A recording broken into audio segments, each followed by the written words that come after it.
띠띠 빵빵. 안녕하세요, 코인드라이버 이준환 전문가입니다.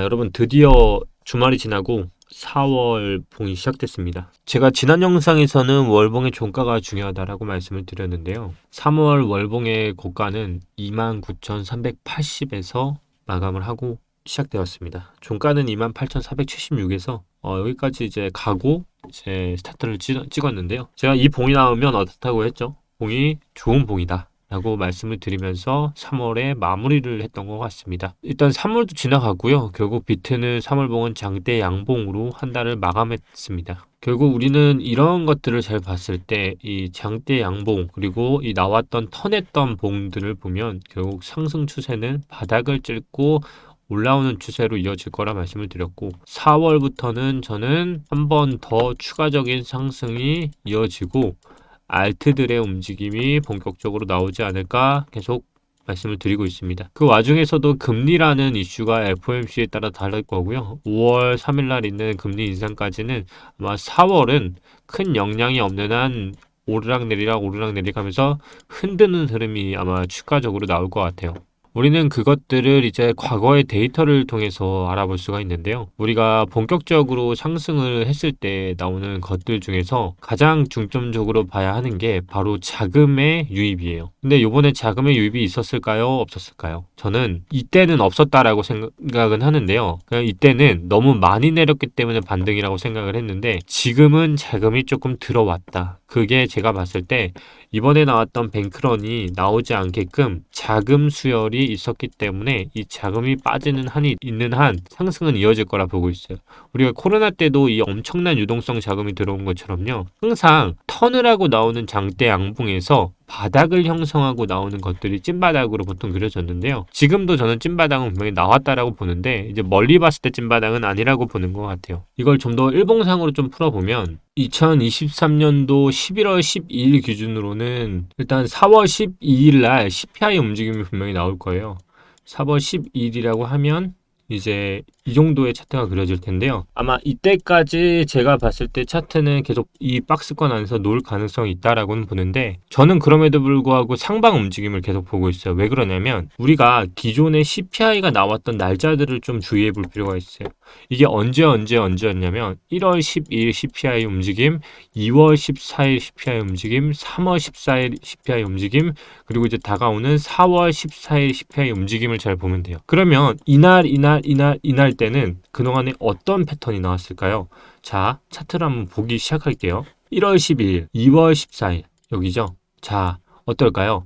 1월 12일 CPI, 2월 14일 CPI, 3월 14일 CPI 다 상방으로 올라갔습니다. 그러면 4월 13일 기점으로 다시 볼게요. 4월 14일 기점이 여기입니다. 여기거든요, 여기 기준으로 저는 차트가 현재 그리는 걸 봤을 때 상승으로 갈 우리는 과거의 패턴을 볼 수 있다라고 과거 데이터를 통해서 유추해 볼 수 있을 것 같아요. 결국 우리는 4월 이제 나오는 12일 CPI 움직임에 따라서 같은 형상을 좀 볼 수 있지 않을까 좀 유추해 볼 수 있고요. 그리고 이 근거 하나도 있고, 제가 과거에 리얼 인베스트먼트에서 나왔던 자료를 하나 보내드리면서 항상 그 말씀을 드렸어요. 금리 영향을 우리는 많이 받을 수밖에 없다. 그 중에서 이제 대표적인 금리 영상 차트로 이제 보여드렸던 게 이건데요, 우리는 여기서 이제 봐야 돼요. 이걸 잘 보시면요, 우리가 이 인하했던 시기들을 잘 보세요. 이 크레딧 크리스트 그리고 닷컴 버블 다 마찬가지입니다. 이 보시면 금리가 올랐고 다시 동결되고 인하되는 시점에 어떻게 됐죠? 연준이 패드에서 피벗을 했을 때가요, 바로 하락했던 시점이에요. 역사적으로 우리가 CPI의 상승을 유치한 것처럼요, 금리가 동결이 되고 인하되는 시점에 자산시장뿐만 아니라 코스닥 코스피 시장들 전체적으로 다 무너지는 흐름이 나왔습니다. 그러면 현재 기점은 우리는 여기에 있거든요. 그럼 이 기준으로 보면 우리는 제가 예상하는 5.2, 5.5 이거는 제가 예측할 수는 없지만 최소한 여기는 분명 100%라고 저는 예상한다 했잖아요. 이 시기가 끝나는 후에 나오는 인하는 대폭락으로 나오지 않을까라는 생각을 갖고 있기 때문에 다시 돌아가서 얘기를 했을 때 얘기를 할 수 있는 거죠. 이제 그때 봤을 때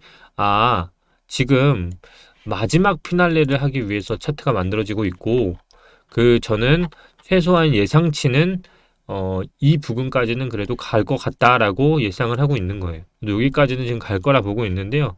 그게 이제 많게는 32,000, 32K 이상까지는 저도 보고는 있는데 이 너무나도 많은 저항대가 있기 때문에 이 너무나도 많은 이 저항대들을 과연 뚫고 올라가기는 쉽지 않을 거라는 건 좀 예상을 하는 것 같아요. 이 지금 나왔던 이 저항 있잖아요.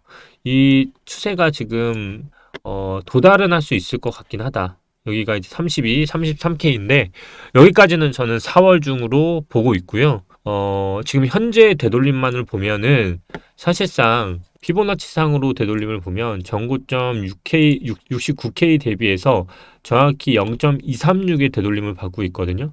근데 여기서 다시 한번 상승을 한다고 하면 이제 32K인 여기 0.382와 0.236의 사이까지는 가고 이제 전체적으로 차트가 만들어진 상태에서 추세 라인까지는 닿은 다음에 그 다음 이제 본격적으로 하락하는 턴으로 계단식 하락으로 이어지지 않을까라고 보고 있습니다. 그렇게 해서 멀리 보면 1파, 2파, 3파, 4파, 5파로 파동이 끝나는 파동이 나올 것 같고요. 결국 역사는 반복됐고 역사를 잊은 민족에게 미래는 없다라는 말이 항상 들려오는 것처럼요. 예, 전체적으로 단기적인 거는 CPI가 그동안 발표가 나오면 상승했다는 그 모멘텀, 그리고 금리는 역사적으로 봤을 때 인하하고 동결하는 시점이 발을 빼하는 시점인 거를 꼭 기억하시고요. 이번에 터진 미국의 은행 파산 사태들도 잘 보시면요. 미국이 터지기 전에 바로 뭘 했냐면요. 바로 자금 투입을 했어요. 이게 결국 뭐냐면 우리가 역사를 통해 배운 건데요. 2008년 금융위기를 한 차례 경험했고 이랬던 미국은 얼마나 빠르게 자금의 유동성을 투입해야만 시장이 안정화를 가질 수 있고 투자자들이 안심할 수 있다는 거를 예습을 했기 때문에 그 예습을 통해서 이번에 발빠르게 연준이 유동성을 공급해서 줄도산을 빠르게 막은 케이스인 거거든요. 결국 저는 이번에 단기적인 상승은 CPI 영상을 받는 14일 이전 기점으로 장이 움직일 거라 보고 있고요. 32K까지는 그래도 보고 있다. 근데 그 이상까지는 저는 정말 욕심의 영역이 있기 때문에 잘 모르겠고 비트는 30% 정도의 비중과 나머지는 알트, 특히 이더리움 기반으로 가져가는 게 좀 안전하지 않을까? 왜냐면 하드포크라는 이슈도 이더리움이 잘 맞고요. 이더리움이라는 게 굉장히 그러니까 상징성이 있어요. 이더리움 차트도 지금 잘 보면요. 이더리움 차트를 보기 전에 이거부터 좀 볼게요. 도미너스 차트부터 좀 보자면 지금 비트코인 도미너스 차트를 잘 보시면요. 현재 비트코인 도미너스 차트도요. 이렇게 월봉이 양봉으로 크게 마감했거든요. 근데 잘 알다시피 이 도미너스라는 거는요. 어떨 때 알트코인들의 상승을 이끌어왔죠? 바로 도미너스가 빠질 때 왔어요. 도미너스가 빠질 때 오거든요. 그러니까 비트코인 도미넌스가 빠질 때 그때 알트코인들이 움직이는데 지금 기점으로 보면 비트코인 도미넌스는 올랐어요.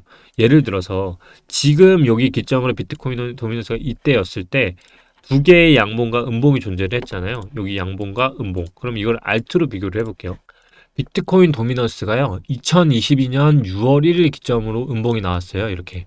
그때는 비트코인이 하락을 했겠죠. 그때 이더리움을 잘 볼게요. 이더리움이 2022년 7월 1일에 어떻게 됐었죠? 6월 1일 날 하락을 하고요. 7월 1일에는 상승을 했습니다. 그리고 비트코인 기준으로 보면은 비트코인은요. 6월 1일, 7월 1일, 8월 1일 다 비트코인은 계속 빠졌어요.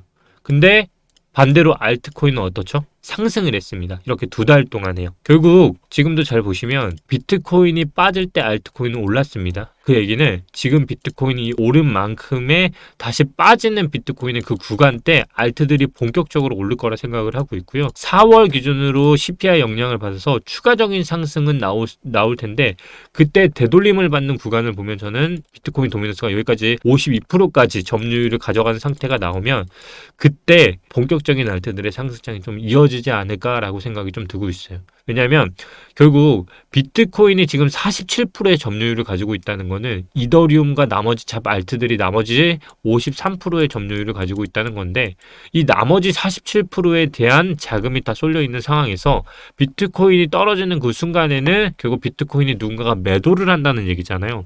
그 매도했던 자금이 어딘가로 분산을 했을 때 그때가 저는 알트코인이라고 하는데 여러분들이 생각하는 것처럼 모든 코인이 오르지는 않을 거예요.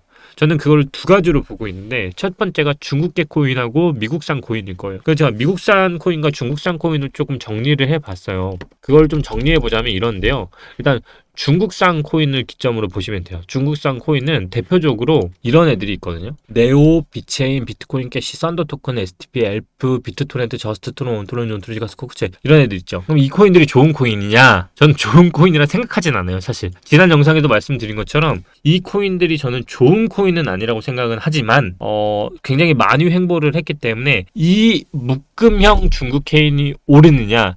아니면 미국에 현재 나오고 있는 가상자산에 대한 증권형 토큰에 대한 제재를 맞춰서 중국산 코인에서 자금으로 한 번 더 띄울 것인가에 대한 저는 기로에 서 있다고 보고 있고요. 만약에 제가 이걸 띄워드리는 이유는 이 기점으로 코인의 자금이 어디로 지금 튀고 있느냐에 대한 테마를 형성하는 게 중요하다는 거. 저는 이거를 감각이라고 생각을 하는데요.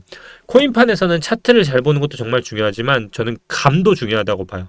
그 감을 내가 이게 지금 오르는 게 중국산 코인이 오른다고 하면 이거 지금 중국 애들이 갖고 논다는 거 감을 잡은 다음에 지금 이걸 스크린샷을 딱 찍어 두시고요. 얘네를 공략을 하는 거. 얘네 아직 안 올라네. 그러면 중국산 코인이니까 얘네한테 베팅을 해보자. 이런 식으로 이제 세팅을 해놓는 게 좋다는 거예요. 무슨 말인지 아시겠죠?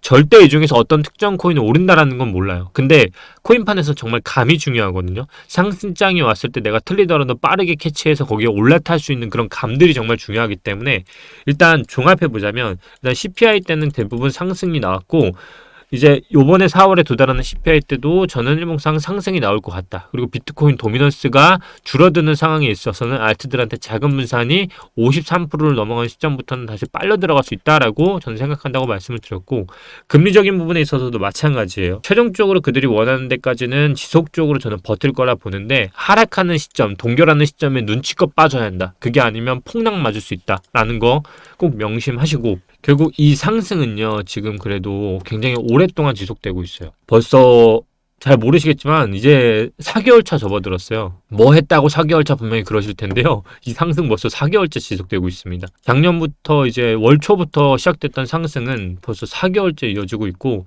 이 4개월 된 상승이 어느 정도까지 가서 끝날지 모르겠지만 저는 이제 금리가 이제 앞으로 두세 달 후에는 동결하는 시점이 나오기 때문에 이 안이 마지막 피날레로 접어가는 시점이라 보고 그 다음부터는 하락을 대비해야 합니다. 여러분 큰 상승이 온 후에는 큰 하락이 따라오는 법이고요. 큰 하락 후에는 큰 상승이 따라왔습니다. 결국 세상의 이치를 놓치면 안 되고요. 이 상승은 영원하지 않을 것입니다. 그렇기 때문에 우리는 적절 시점에 잘 팔고 나오는 그림이 필요할 것 같고 지금은 추세선 안에서 잘 놀고 있다. 그리고 아직까지 남은 이 추세선까지 요 부분 요거를 우리가 먹자고 들어가는 거니까 이제부터는 5대5의 게임으로 들어갔습니다. 너무 무리하게 하지 마시고요. 지금은 4월 봉 잘 보시면서 그리고 3개월 봉 이런 거 잘 보시면서 3개월 봉 보시면 지금 어떻죠? 완전 장대 양봉으로 뻗어 있습니다. 근데 제가 주의하라고 했죠. 3개월 봉 이제 4분의 1 왔다. 근데 4분의 2는 결국 6개월 봉인데 그 6개월 봉을 잘 바라봐라. 그러면 3개월 중에 이 봉은 상승을 더 가기 위한 봉이 아니라 이제 8분의 2까지 힘을 소진하는 데까지 왔다. 이제 2가 소진하는 마지막 파워라고 보시면 쉽게 이해가 되지 않을까 싶어요. 그래서 지금은 비트 좋습니다. 근데 비중과 지금은 선택이 정말 중요한 시점이니까 오늘 영상 통해서 CPI가 그때마다 역사적으로 보면 올랐구나. 그리고 지금 기간으로 보면 일봉상으로 이더리움도 마찬가지고 계속 상승형 차트가 나오고 있습니다. 지금 보시면 일봉상으로 계속 저점 높이다가 음봉을 깔긴 했지만요. 정상적인 조정 범위 안에서 놀고 있어요. 그 얘기는 이더리움도 지금 어느 순간부터 상승하려고 하면 굉장히 많이 상승할 수 있다라고 생각을 하고 있고요. 다른 코인들도 지금 비슷한 차트가 만들어지는 것 같아요. 리플은 23% 이상의 상승이 나왔지만 재판이라는 이슈가 좀 있었던 것 같고 그래서 현재는 재판이라는 미지수가 좀 있기 때문에 베팅을 하시는 건 크게 상관은 없는데 좀 짧게 잡고 들어가시는 게 좋을 것 같다. 그리고 전체적인 알트들도 다 비슷한 상황이니까요. 지금은 도미너스 잘 보시면서 알트가 오르는 순간에 아까 스크린샷 찍어뒀던 거 잘 비교해 보시면서 같이 매칭해 보시면서 하시면 좋을 것 같아요. 오늘은 이렇게 CPI 관련해서 과거의 패턴을 같이 좀 공부했던 시간인 것 같습니다. 그래서 4월 이제 봉은 원하는 봉이 나왔고요. 일단 수요일날 만나는 영상에서는 일단 좀 더 디테일하게 현재 1년봉 그리고 6개월봉 뿐만 아니라 주봉 뿐만 아니라 3주봉, 2주봉까지도 지금 다 쪼개볼 생각이에요. 일단은 3개월 봉은 거의 장대 음봉이 완벽합니다. 예. 그래서 이제 이 여기 부분 있죠? 이 저항으로 있는 이 벽을 얼마나 지금 잘 부실 수 있는 애들이 나오느냐인데, 잠깐은 부시겠지만 저는 다 윗꼬리 영역이라 보고 있고요. 그게 부셔지는 순간에 저는 하락이 정말 깊게 나오지 않을까라고 생각을 하고 있습니다.